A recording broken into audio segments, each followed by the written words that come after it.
The fluorescent lights hummed overhead in the armory at Fort Jackson, South Carolina. It was 0600 hours on a Tuesday morning, and the metal tables were lined with M4 rifles waiting to be cleaned and inspected.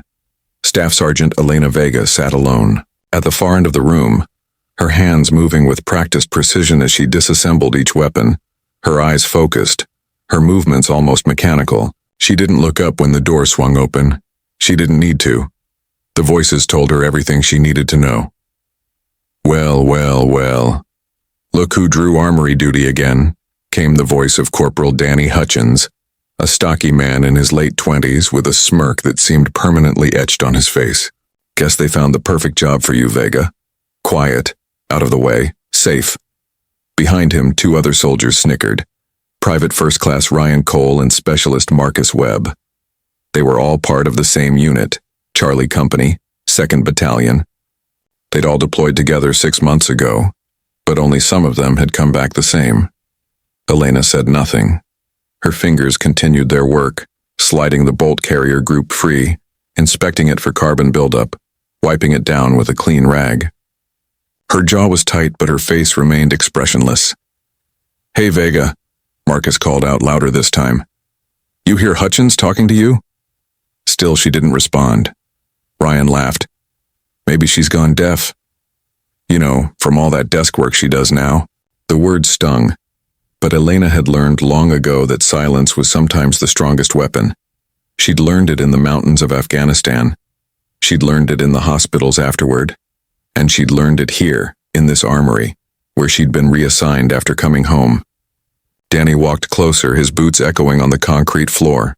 He leaned against the table, crossing his arms. You know what I don't get, Vega? How someone like you ended up in the infantry in the first place.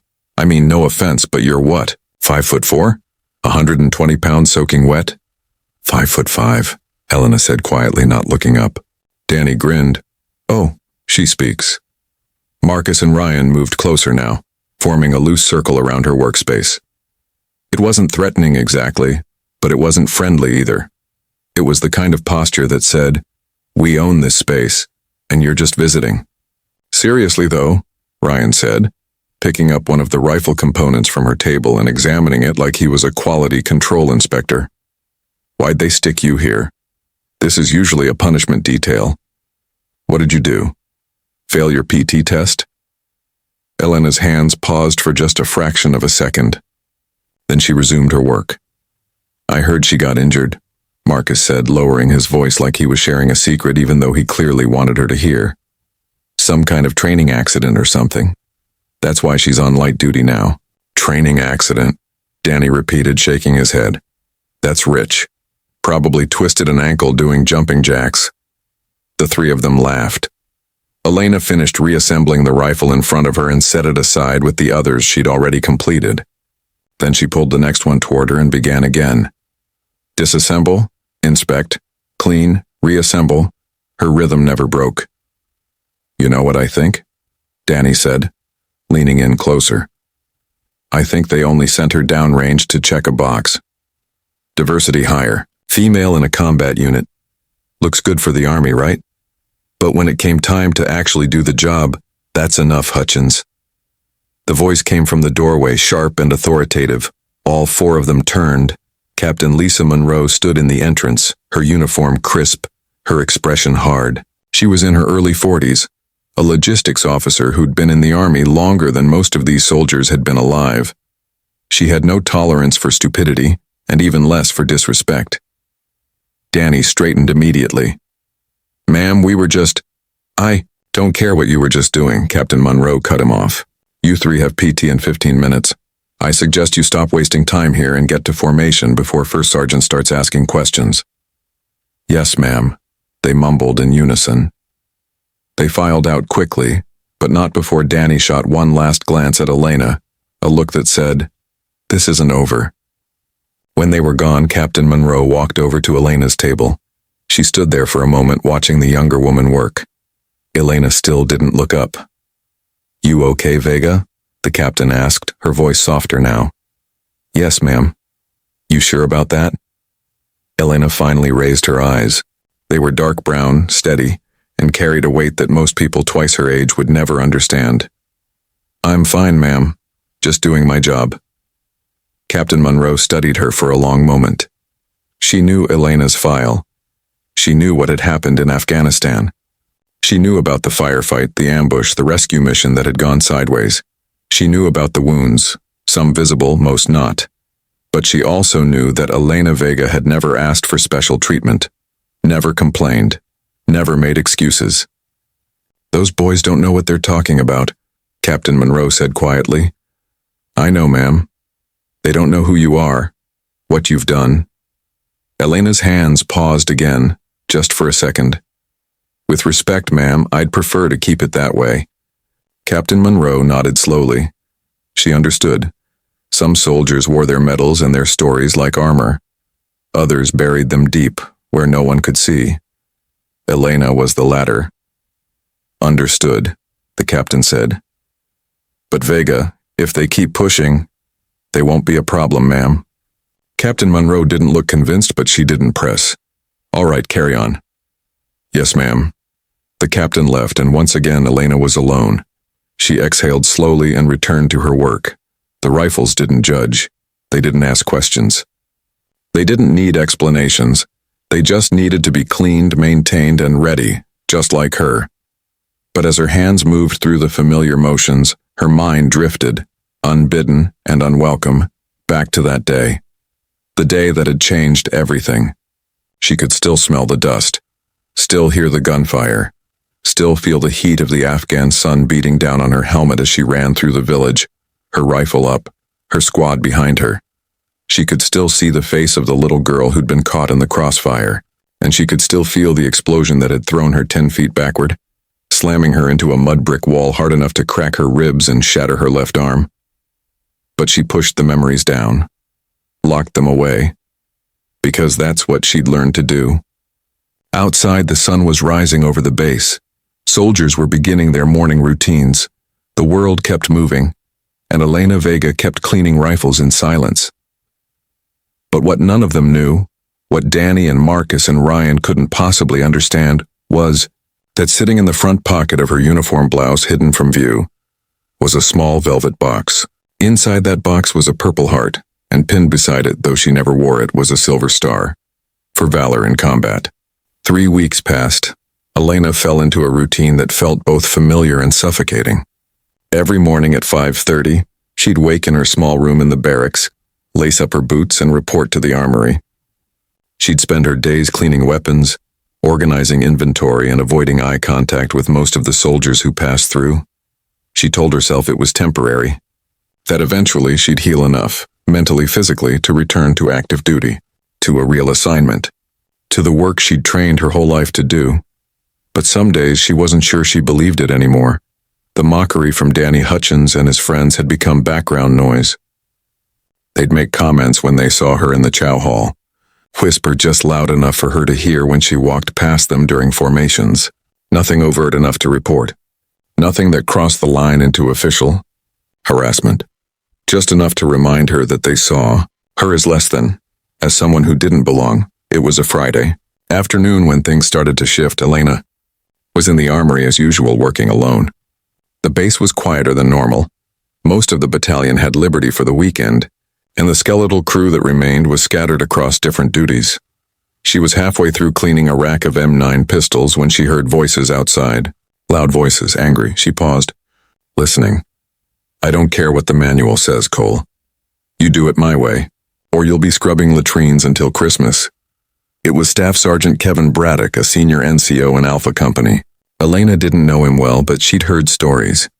He was old school Army, tough, demanding, the kind of leader who expected perfection and didn't tolerate weakness. Roger, Sergeant, came a quieter voice. Ryan, Cole. Elena returned to her work, tuning them out. It wasn't her business. But then the armory door opened and Braddock walked in, followed by Ryan and 2 other privates she didn't recognize. They were all carrying rifles that needed to be turned in before the weekend.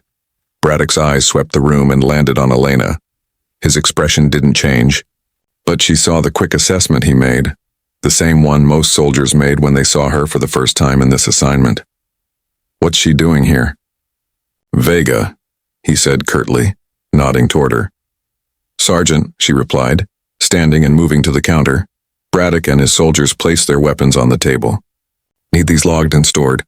We're heading out." "Understood, Sergeant." Elena began inspecting the rifles one by one, checking serial numbers against the sign-out sheet. It was routine work, but she did it with the same precision she applied to everything. Behind her, she could hear Ryan and the others whispering. "That's her," Ryan murmured. "The one I told you about? The armory clerk?" One of the privates asked. "Yeah. Hutchins says she washed out of a combat unit, got herself hurt doing something stupid, and now she's stuck here." Elena's jaw tightened, but she didn't turn around. She kept her eyes on the paperwork. Braddock, however, turned sharply. "Cole, you got something to say?" Ryan straightened immediately. "No, Sergeant." "Then shut your mouth and stand at parade rest." "Yes, Sergeant." The room fell silent except for the sound of Elena's pen scratching against the logbook. She finished the inspection, handed Braddock the receipt, and stepped back. Braddock took the paper, glanced at it, then looked at her again. This time his gaze lingered a moment longer. "You former infantry, Vega?" The question caught her off guard. "Yes, Sergeant." "What unit?" She hesitated. This was the part she always hated. The part where she had to decide how much to say. "First of the 75th, Sergeant." Braddock's eyebrows rose slightly. "The 75th Ranger Regiment. Elite, respected. Not a unit people just walked into." Ryan's whisper stopped immediately. "Rangers," Braddock repeated. "How long?" 3 years, Sergeant. And now you're here." It wasn't a question. It was an observation, but there was no judgment in it. Just curiosity. "Yes, Sergeant." Braddock nodded slowly. He didn't ask why. He didn't press. He was smart enough to know that if a ranger was working armory duty, there was a story behind it, and it probably wasn't one she wanted to share. "Carry on, Vega," he said, then turned to his soldiers. "Let's move." They filed out, but as Ryan passed, Elena saw him glance back at her with something new in his eyes. Doubt. When the door closed, Elena sat back down and exhaled. Her hands were trembling slightly. She clasped them together, willing them to stop. She hated this. Hated the questions. Hated the looks. Hated the way people reassessed her the moment they learned she'd been a ranger, because it always led to the same next question. So what happened? And she never wanted to answer it. That night, Elena sat alone in her room. The barracks were quiet. Most of the other soldiers were off base enjoying their weekend. She'd been invited to join a group heading into town, but she'd declined. She always declined. She sat on the edge of her bunk, staring at the small wooden box on her nightstand. Inside were the 2 medals, the Purple Heart, the Silver Star. She opened the box slowly, looking at them in the dim light. The Purple Heart had been awarded for the injuries she'd sustained during the ambush. Shrapnel wounds, broken bones, a concussion that had left her unconscious for 2 days. The Silver Star had been awarded for what she'd done before the explosion, for pulling 3 wounded soldiers out of a kill zone while under heavy fire, for holding off an enemy assault long enough for a medevac helicopter to land, for refusing to leave until every single member of her squad was accounted for. The citation had called it extraordinary heroism. Elena called it survival. She closed the box and set it back on the nightstand. Then she lay back on her bunk, staring at the ceiling. She thought about Danny Hutchins, about Ryan Cole, about all the soldiers who saw her as weak, as broken, as someone who didn't belong. And she thought about the promise she'd made to herself when she'd left the hospital. Never let them see you break. She'd kept that promise. Every single day, but it was getting harder. The following Monday, everything changed. Elena was in the armory again, working through the morning inventory. When the door burst open, it was Marcus Webb, and he was bleeding. "Vega," he shouted, his voice panicked. "We need help. There's been an accident at the range." Elena was on her feet instantly. "What happened?" "Live fire exercise went wrong. Someone's hit. We need a medic, but they're 10 minutes out. Hutchins said you might..." He didn't finish the sentence. Elena was already moving. She grabbed the medical kit from the wall, standard issue for the armory, and ran past Marcus, out the door toward the distant sound of shouting. The range was a quarter mile away. She sprinted the entire distance, her boots pounding the dirt road. her breath steady despite the adrenaline flooding her system. When she arrived, she saw a cluster of soldiers gathered around someone on the ground. It was Danny Hutchins. He was lying on his back, his face pale, his hands pressed against his thigh. Blood was seeping through his fingers, dark and fast. "Move," Elena barked, dropping to her knees beside him. The other soldiers stepped back, shocked by the authority in her voice. She pulled Danny's hands away and assessed the wound. Gunshot. Through and through. Femoral. Artery compromised. He was going to bleed out in minutes if she didn't act. "Hutchins, look at me," she said firmly. His eyes were wide, terrified. I can't." "Yes, you can. Stay with me." She ripped open the medical kit, pulled out a tourniquet, and positioned it high on his thigh. Her hands moved with speed and precision, muscle memory from countless hours of combat lifesaver training. "This is going to hurt," she said. Then, she yanked the tourniquet tight. Danny screamed, but the bleeding slowed. Elena checked his pulse, her fingers on his neck. Rapid but steady. He was in shock, but he was alive. "Someone call that medevac again," she ordered. "Tell them we have a GSW with tourniquet applied. Patient is stable but critical." One of the soldiers fumbled for his radio. Elena stayed with Danny, monitoring his breathing, keeping him conscious, talking to him in a low, steady voice. "You're going to be fine, Hutchins. You hear me? You're going to be fine." His eyes found hers, and for the first time there was no mockery in them, only fear and gratitude. The medevac helicopter arrived 6 minutes later, blades chopping through the humid South Carolina air. Elena stayed with Danny the entire time, keeping pressure on the wound, monitoring his vitals, speaking to him in that calm, steady voice that kept him from slipping into full panic. When the flight medics jumped out and took over, one of them, a seasoned sergeant with gray at his temples, looked at Elena's work and gave her a single nod. "Good tourniquet placement," he said. "You saved his life." Elena didn't respond. She just stepped back, her hands covered in Danny's blood, and watched as they loaded him onto the helicopter. As the bird lifted off, the rotor wash kicking up dust and debris, she became aware of the soldiers standing around her. Marcus, Ryan, at least a dozen others who'd been at the range. They were all staring at her, not with mockery, this time, with something else entirely. "Holy shit. Vega," Marcus breathed. "Where did you learn to do that?" Elena looked down at her hands. The blood was already drying, turning dark against her skin. "Downrange," she said quietly. Then she turned and walked back toward the armory. Nobody followed her. Word spread fast on a military base. By that evening, everyone in Charlie Company knew that Staff Sergeant Elena Vega had saved Danny Hutchins' life. By the next morning, the story had reached the battalion commander. By midweek, it was all anyone talked about in the chow hall. The quiet woman who cleaned rifles had suddenly become someone different in their eyes, someone capable, someone who'd proven herself when it mattered most. But Elena didn't feel like she'd proven anything. She'd just done what needed to be done, what she'd been trained to do, what any soldier should be able to do in an emergency. Still, things changed. When she walked through the barracks now, soldiers nodded to her. Some even said good morning. The whispers didn't stop entirely, but they shifted in tone. Less mockery, more curiosity. Ryan Cole approached her in the armory 3 days after the incident.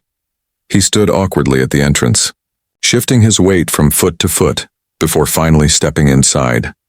"Vega," he said. She looked up from the rifle she was cleaning. "Cole, He cleared his throat. "I wanted to say thank you for what you did. For Danny." Elena set down her cleaning rod. "You don't need to thank me." "Yeah, I do." He moved closer, his expression serious. "And I wanted to apologize for the stuff I said before. The stuff we all said. It was out of line." Elena studied him for a moment. He looked genuinely remorseful. Young, probably only 22 or 23, barely older than she'd been when she'd first deployed. "Apology accepted," she said simply. Ryan nodded, relieved. Then he hesitated. "Can I ask you something?" "Depends on the question." Hutchins said something in the helicopter before they put him under. He said you talked to him the whole time, kept him calm. He said you sounded like you'd done it before. Elena's hand stilled. "Have you?" Ryan pressed gently. "Done it before?" For a long moment she didn't answer. The armory was quiet except for the hum of the fluorescent lights overhead. She could feel the weight of the question, the weight of the memories it stirred. Finally she spoke. "Yeah, I have." "How many times?" Elena met his eyes. "Enough." Ryan nodded slowly, understanding that he'd reached the limit of what she was willing to share. "Well, thank you again, really." He left after that and Elena returned to her work, but her hands were shaking now and she had to stop, had to close her eyes and breathe until the tremors passed. The memories were always there, lurking just beneath the surface. She'd gotten good at keeping them buried, but sometimes, when someone asked the wrong question or when the smell of blood hit her nose, or when she heard a helicopter overhead, they came flooding back. Afghanistan, the village of Shiwan. The day everything changed, it had been a routine patrol. Or at least that's what they'd been told. Sergeant First Class Elena Vega and her squad of rangers had been tasked with conducting a presence patrol through a village in Helmand province. Intelligence suggested the area was clear of enemy activity. The villagers were supposed to be friendly. It was meant to be a walkthrough. Handshakes and smiles, hearts and minds. But intelligence had been wrong.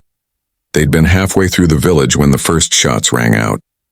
AK-47 fire from the rooftops, then RPGs, then chaos. The ambush was coordinated and brutal. The Rangers had taken cover immediately, returning fire, calling for support. But the enemy had them pinned down in a narrow street with limited options for egress. Elena had been moving her squad toward better cover when she'd seen the girl, maybe 8 years old. Caught in the open, frozen with terror as bullets kicked up dust around her feet, Elena hadn't thought. She'd just moved. She'd sprinted into the kill zone, scooped up the girl and carried her to safety behind a low wall. Then she'd gone back for her squad members who were wounded. Private First Class Jason Torres had taken a round through the shoulder. Corporal Amy Hendricks had been hit in the leg. Elena had dragged them both one at a time while rounds snapped past her head. She'd held the position. Returned fire, coordinated with air support, and then the RPG had hit the wall beside her. The explosion had lifted her off her feet and slammed her into the rubble. She'd felt her arm snap, felt the shrapnel tear through her side, felt the world go dark. When she'd woken up 2 days later in a field hospital in Kandahar, they'd told her that everyone in her squad had survived. They'd told her she was being recommended for the Silver Star. They'd told her she was a hero. But all she could think about was the girl, the one she'd saved. And she wondered if it had been worth it. If any of it had been worth it. Elena opened her eyes. She was back in the armory, back in the present. The memories receded like a tide pulling back from shore. She exhaled slowly and picked up the rifle again. Her hands were steady now. Work was the only thing that kept her grounded. The only thing that made sense. But that afternoon, her routine was interrupted again. Captain Monroe entered the armory with someone Elena didn't recognize, a tall man in his 50s wearing the rank of colonel. His uniform was decorated with rows of ribbons, and his bearing was that of a career officer who'd seen more than his share of combat. "Staff Sergeant Vega," Captain Monroe said. "This is Colonel Patrick Reeves, battalion commander." Elena stood immediately and saluted. "Sir." Colonel Reeves returned the salute, then gestured for her to relax. "At ease, Vega. I'm not here for an inspection." "Yes, sir." The colonel walked slowly around the armory, his eyes taking in the neatly organized weapon racks, the spotless work tables, the meticulously maintained inventory logs. "Captain Monroe tells me you've been doing excellent work here," he said. "Thank you, sir. She also tells me you saved one of my soldiers last week." Elena shifted her weight slightly. "I did what anyone would have done, sir." "That's not what Corporal Hutchins says." The colonel stopped and turned to face her. "He says you were calm under pressure, that you knew exactly what to do, that you handled the situation like a seasoned combat medic." "I'm not a medic, sir." "No, you're not." The colonel's eyes narrowed slightly. "But you are a ranger, 75th Regiment. 3 deployments. Purple Heart Silver Star." Elena's breath caught. She hadn't expected this. Hadn't expected him to know. "How?" "I read your file, Vega," the colonel said, his voice gentler now. "All of it, including the parts you don't talk about." The room felt suddenly smaller. Elena's heart was pounding, but she kept her face neutral. "Sir, with respect, I'd prefer—" "I know what you'd prefer." Colonel Reeves interrupted. You'd prefer to stay invisible, to do your job quietly and not draw attention, and I respect that, Vega, I do. But here's the thing. He stepped closer, his expression serious. This battalion has a problem. We have young soldiers, good soldiers, who don't understand what real leadership looks like. Who don't understand what real sacrifice looks like. They see the uniform, but they don't see the person wearing it. They make assumptions. They pass judgment. Elena said nothing. You've been hiding your light under a bushel, Sergeant, and I understand why. But I need soldiers like you visible. I need them to see what right looks like. Sir, I'm not sure I'm the right person for— You are, the colonel said firmly, which is why I'm reassigning you. Elena's stomach dropped. Sir, effective immediately, you're being moved to the battalion training section. You'll be working with our new recruits, teaching them combat lifesaver skills, weapons handling, and field tactics. He paused. You'll also be assisting with leadership development for our junior NCOs. Elena felt like the ground had shifted beneath her feet. Sir, I don't know if I'm ready for that. Colonel Reeves studied her for a long moment. Then he did something unexpected. He smiled. Vega, you ran into enemy fire to save a child and 3 wounded soldiers. You held off an assault while coordinating air support. You earned a Silver Star for valor. His voice softened. I think you can handle teaching a few classes. Elena wanted to argue. Wanted to tell him that teaching meant being visible, being scrutinized, being forced to relive the very things she was trying to forget. But she was a soldier, and soldiers followed orders. Yes, sir, she said quietly. Good. Colonel Reeves nodded to Captain Monroe. Get her set up. I want her to start next Monday. Yes, sir. The colonel turned to leave, then paused at the door. One more thing, Vega. Sir? Wear your uniform. Elena frowned, confused. Sir, I'm wearing your full uniform, he clarified. Ribbons, badges, all of it. Elena's chest tightened. She never wore her ribbons. Never wore the Ranger tab or the Combat Infantry badge. She kept them in a drawer hidden away with the medals. Sir, I'd really rather— That's an order, Staff Sergeant. Their eyes met, and in that moment Elena understood. This wasn't about her. It was about the soldiers who needed to see her. Who needed to see that strength came in all forms. That heroes didn't always look the way they expected. Yes, sir, she said. Colonel Reeves gave her one final nod and left. When the door closed, Elena sank back into her chair. Captain Monroe lingered for a moment. You okay? The captain asked. Elena looked down at her hands. They were trembling again. No, ma'am, she said honestly. But I will be, Captain Monroe smiled. That's the right answer, Vega. And then she too was gone. Elena sat alone in the armory, surrounded by rifles and silence. And for the first time in months, she allowed herself to feel something other than numbness. She felt fear. But beneath the fear, buried deep, was something else. Something that felt almost like hope. Monday morning arrived too quickly. Elena stood in front of the mirror in her barracks room staring at her reflection. The uniform looked different now, complete. The rows of ribbons were pinned precisely above her left breast pocket, the Silver Star at the top, then the Purple Heart, the Army Commendation Medal with V device for valor, the Army Achievement Medal, the Afghanistan Campaign Medal, and several others. On her left shoulder was the Ranger tab, black and gold, a small piece of cloth that represented some of the hardest months of her life. Above her right pocket was the Combat Infantry badge, a rifle surrounded by a wreath. The mark of a soldier who'd been in direct ground combat with the enemy. She looked like a different person. Or maybe she looked like the person she'd been trying to hide.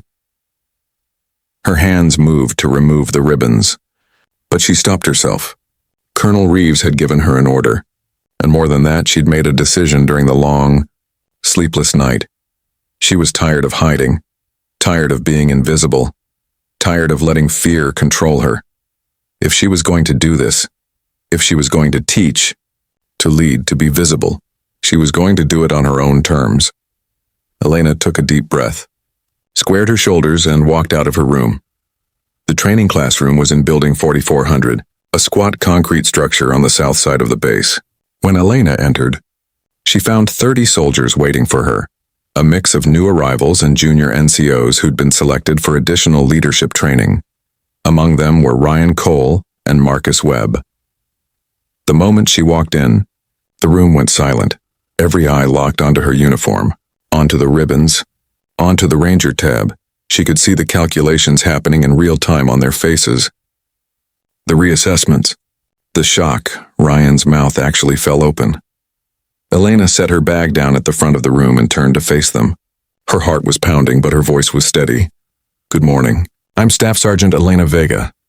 For the next 6 weeks, I'll be your primary instructor for Combat Lifesaver Certification and Advanced Tactical Training. She paused, letting that sink in. Some of you know me from the armory. Some of you know me from last week's incident at the range. And some of you, her eyes found Ryan and Marcus, know me from the assumptions you made about who I am and what I'm capable of. The room was so quiet you could hear the air conditioning humming.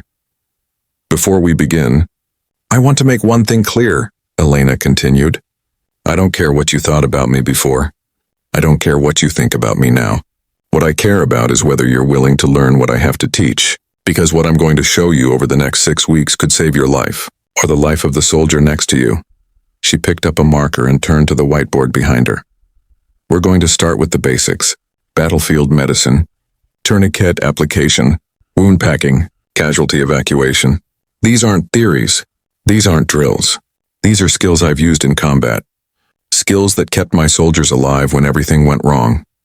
She wrote the first lesson title on the board: Tactical Combat Casualty Care. Then she turned back to the class. Questions before we start? A hand went up in the back. A young private couldn't have been more than 19. Sergeant, is it true you were in the 75th Rangers? Yes. How long? 3 years. 3 deployments. Another hand.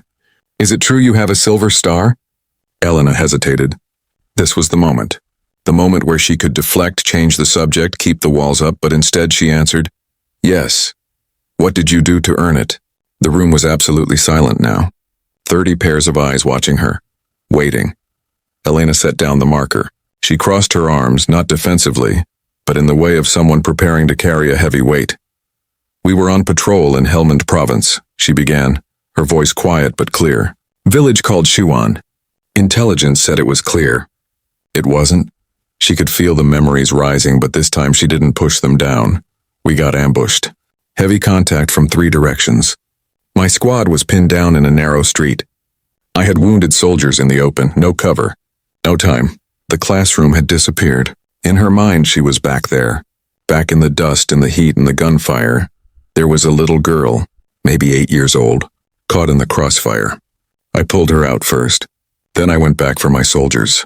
Private Torres, Corporal Hendricks, both wounded, both bleeding. Her voice remained steady, but her hands had tightened into fists. I dragged them to cover, set up a defensive position, called in air support, held the line until medevac arrived. She paused. Then an RPG hit the wall next to me. I woke up 2 days later in a field hospital. The room was utterly silent. Every member of my squad survived that day, Elena said. The little girl survived. I did what needed to be done. That's what the Silver Star was for. That's what any of you should be willing to do if you wear this uniform. She could see the impact of her words on their faces. The respect, the awe, but also something else, understanding.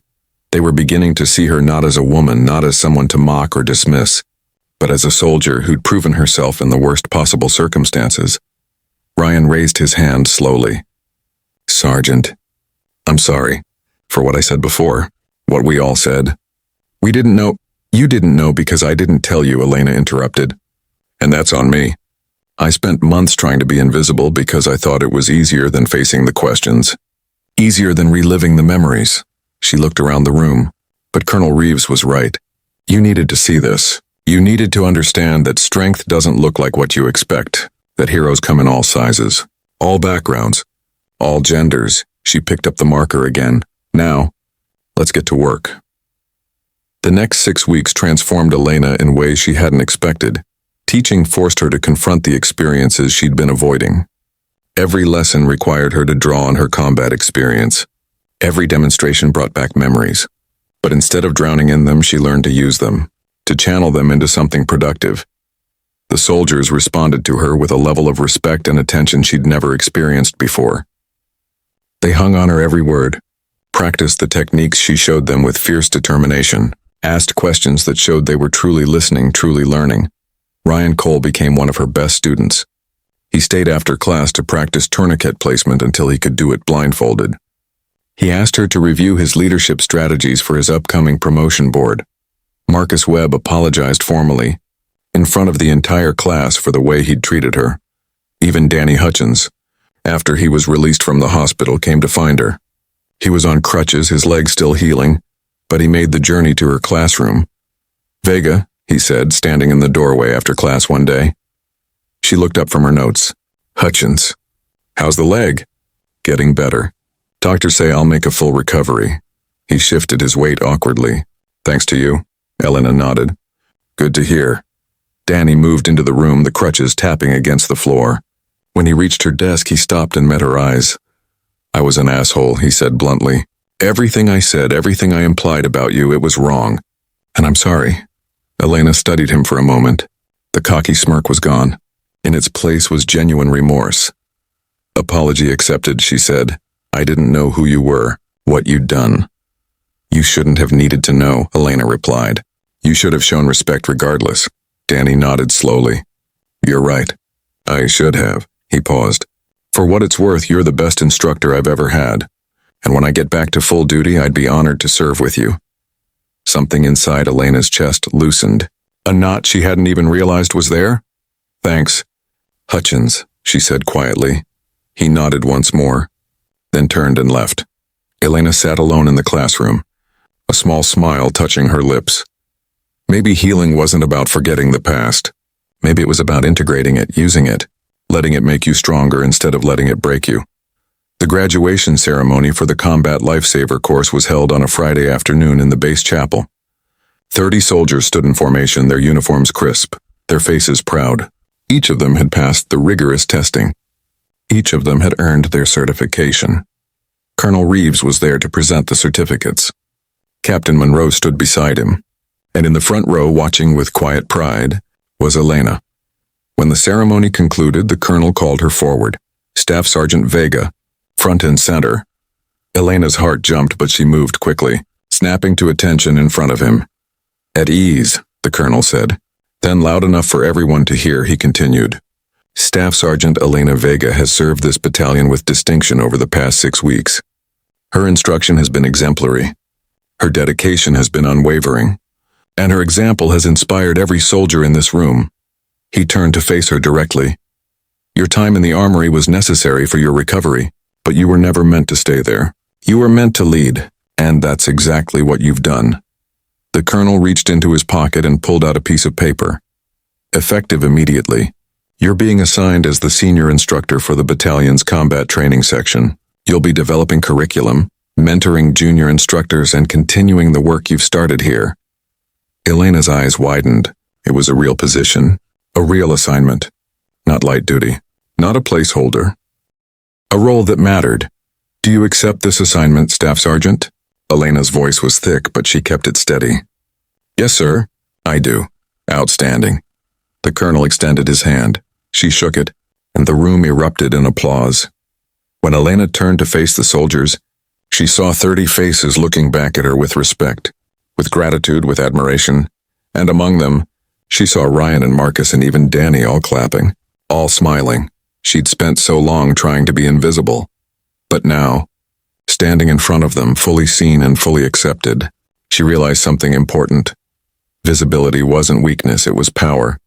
That evening, Elena returned to her barracks room for the last time. She was being moved to new quarters tomorrow, NCO housing closer to the training facilities. She packed her belongings methodically, folding her uniforms, organizing her gear. When she reached the nightstand, she paused. The wooden box was still there, the Purple Heart and Silver Star inside. For months she'd kept them hidden, locked away, as if not seeing them could somehow erase the pain of how she'd earned them. But now, she opened the box and looked at them with different eyes. These weren't symbols of her trauma. They were symbols of her strength, of the soldiers she'd saved, the mission she'd completed, the person she'd become. Elena took the medals out of the box and pinned them carefully to her dress uniform, the one she'd wear to formal events, to ceremonies, to moments that mattered. She would wear them now, Not to show off, not to prove anything, but to remember, to honor the girl she'd saved in Shiwan, the soldiers who'd fought beside her, the person she'd been and the person she'd become. 1 month later, Elena was in the training classroom, preparing for her next course, when there was a knock on the door. She looked up to find a young woman standing there, a private barely 20 with nervous eyes and a thin frame. "Sergeant Vega?" the private asked hesitantly. "That's me. What can I do for you?" The private stepped inside, her hands clasped in front of her. I heard about you. About what you did. About who you are."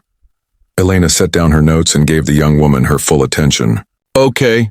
I'm supposed to deploy in 3 months," the private continued. "It's my first deployment and I'm scared. Everyone keeps telling me I'm too small, too weak, that I won't make it." Elena saw herself in this young woman, saw the doubt, the fear, the desperate need to prove herself. "What's your name?" Elena asked. "Private Sarah Chen, Sergeant." "Well, Private Chen, let me tell you something." Elena walked around the desk and stood in front of her. "Strength isn't about how tall you are or how much you can lift. Strength is about what you do when everything falls apart. When the bullets are flying and people are depending on you." She put a hand on the private's shoulder. "I'm 5'5", 125 pounds, and I've done things that soldiers twice my size said I couldn't do, not because I'm special, but because I refused to let anyone else define what I was capable of." Sarah's eyes were shining now. "You want to know if you'll make it?" Elena continued. "That depends on you, on whether you're willing to train harder than everyone else, to push past the fear, to prove, not to them but to yourself, that you belong." The private nodded, her jaw set with determination.